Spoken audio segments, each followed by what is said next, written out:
Okay, I'd like to talk about slavery. There was a case in the newspapers about somebody keeping people as slaves in London.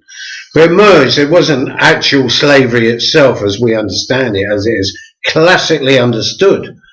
But it was a servitude and a political cult, the Workers' Institute of Marxist-Leninism. I remember them very well for the Brixton days in the 70s. And a right group of loonies they were, and I often wonder what happened to them and how they ended up. Well, now we know. Slavery. Well, what is slavery anyway, really? Slavery has been practiced for thousands of years and has only been abolished until quite recently in some places.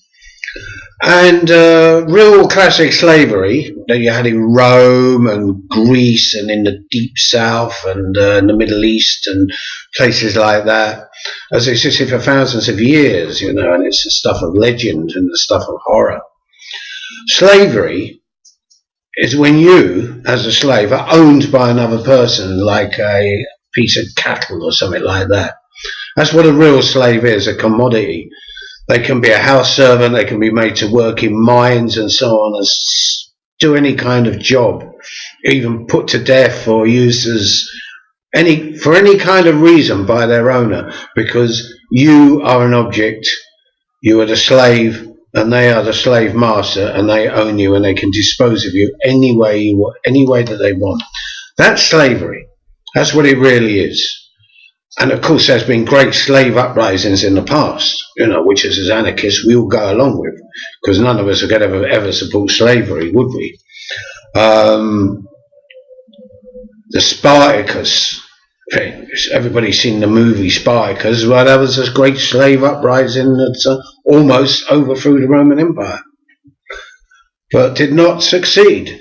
But there have been successful slave uprisings, like Haiti, for example, Toussaint Louverture. A lot of people know about that.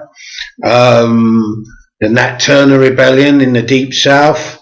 There's loads. As long as there's been slavery, there's been uprisings against it and rebellions against it by the slaves themselves that attempted to free themselves by force. So that is slavery. And, you know, slavery wasn't really abolished by good-natured philanthropists from England who wore funny wigs. It was probably economic pressures and stuff like that that eventually abolished slavery. But if slavery exists in places like Mauritania in Africa, where there might be some form of slavery going on, and there is like some sort of state slavery, where it's forced labour and so on. I mean, the gulags, the concentration camps, were they slaves or were they was it just forced labour? So it really doesn't make any difference, does it? Because you're going to end up the same way, probably dead and worked to death and destroyed. But there are other forms of slavery and servitude, which is another word for slavery. Like, for example, bonded labour. There are hundreds of millions of people on this planet in a condition of bonded labour. There's white slavery, which is the sex slaves, of which there are millions in the world.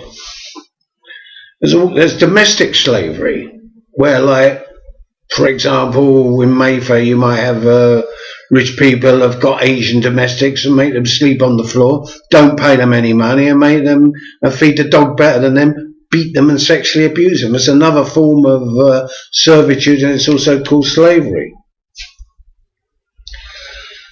There's slavery in cults, where people join cults and you know, are made to work for nothing and to contribute everything they make to the cult or the leader.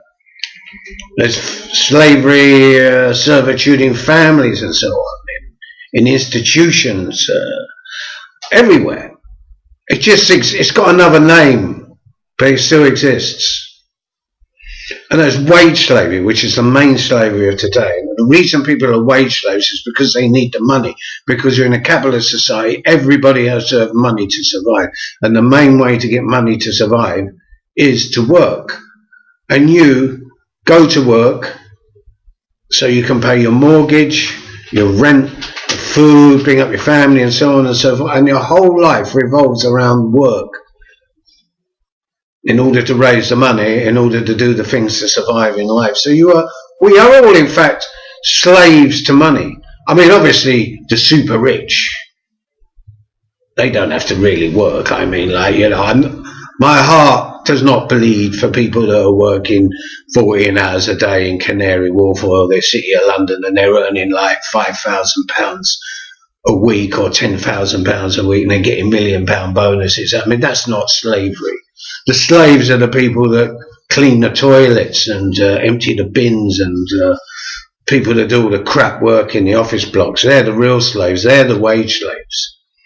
And that's the thing about wage slavery and the thing about money, isn't it? Of course, you're completely and absolutely in servitude the less money that you have. Because you can't eat, you can't pay rent, you've got nowhere to live, you can't bring up a family, you can't support yourself, you can't have clothes, you can't have entertainment. So yeah, that's the new slavery, is work, and it's called wage slavery. The difference between wage slavery and slavery itself is as a wage slave, you're not owned by another person, but then again, your boss doesn't have to feed you, your boss doesn't have to house you, your boss doesn't have to educate you or take any interest in you whatsoever. You're only there to contribute to the profit of the organisation, whatever it may be. So, you know, in the old days, the slave owners actually had to feed their slaves and house their slaves and so on, and allow their slaves some time off, so that they could grow their own food, so that they could even make a bit of money and maybe buy themselves out of slavery. Although, of course, this was very difficult to do, as you could probably imagine. But they were allowed days off. But it seems to me, in this day and age, in the 21st century, that technology and machinery has not liberated us at all. Otherwise, we'd all be on a 4 hour day, 4 days a week, wouldn't we? But we're not.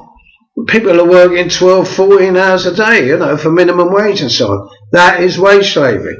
People in Bangladesh working for $1 a day. They probably would be better off as slaves in a plantation in the Caribbean 200 or 300 years ago. But, you know, that's just a comparative thing. We don't want any kind of slavery, whether it's being owned by a person or being enslaved for working for $1 a day. It's all slavery. It's all got to be done away with.